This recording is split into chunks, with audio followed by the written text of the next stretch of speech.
Yes, it's Trump Thursday here at Occupy Democrats, and the amazing irony of Donald J. Trump and the word education. Simply put, because this man worked so hard and tirelessly to make sure, using his power, prestige, and elitism, and his money, to ensure that we never knew and will never know his actual test scores and grades from when he went to a university and a business school. And yet, on multiple occasions, we know, as the irony of this breaking story I'm going to show you in a few seconds, we know that it's been more than one professor of his that said he was an awful student. And so it's even more rich in irony in terms of this story that he winds up appointing Linda McMahon, holy smokes, to actually be the Secretary of the Department of Education. And yet, this is what Trump is so proud of already in his administration, is doing this. Today we take a very historic action that was 45 years in the making. In a few moments I will sign an executive order to begin eliminating the Federal Department of Education once and for all.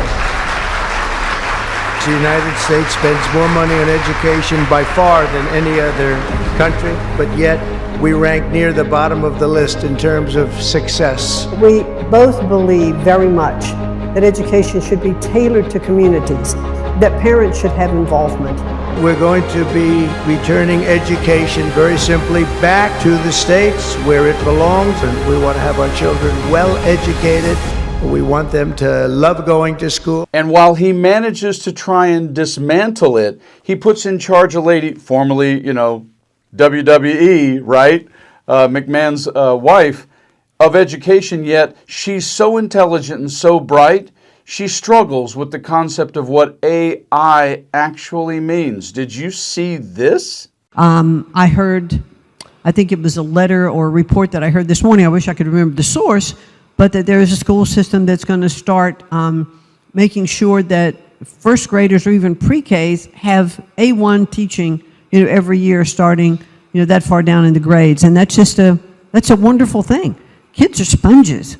They just absorb everything. And yet, one of Trump's biggest problems in his first 120 days thus far is the fact that he doesn't like the three branches of government. It's the clearest way that he's trying to run America like he runs a company, which is why businessmen who don't respect democracy do struggle, because the three branches are there for a reason.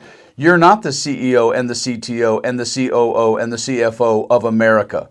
You have to go through the legislature and you have to go through the judicial.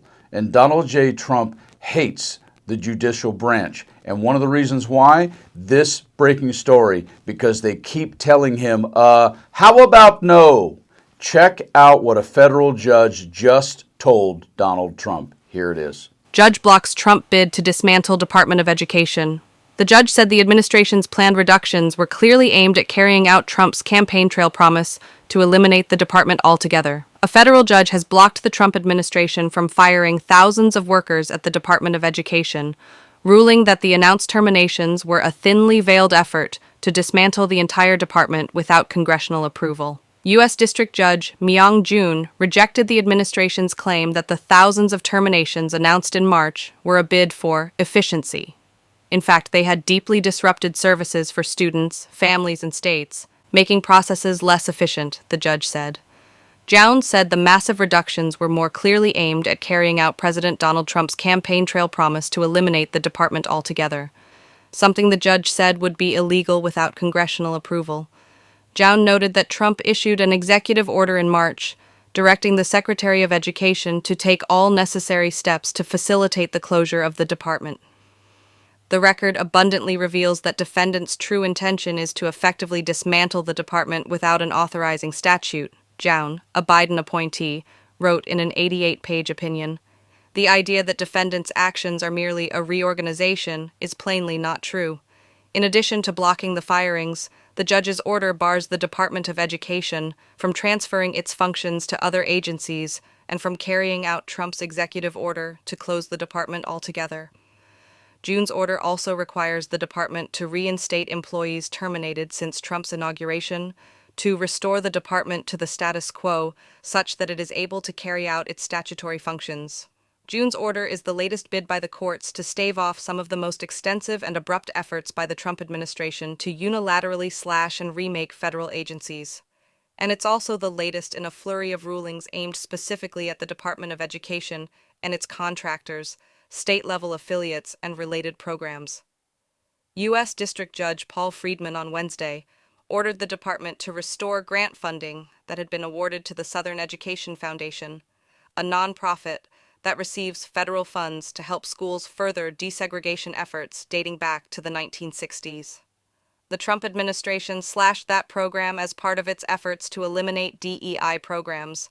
Friedman, a Clinton appointee, also on Wednesday ruled against a nonprofit representing students and parents in a lawsuit challenging the department's moves to deplete or shutter its Office for Civil Rights.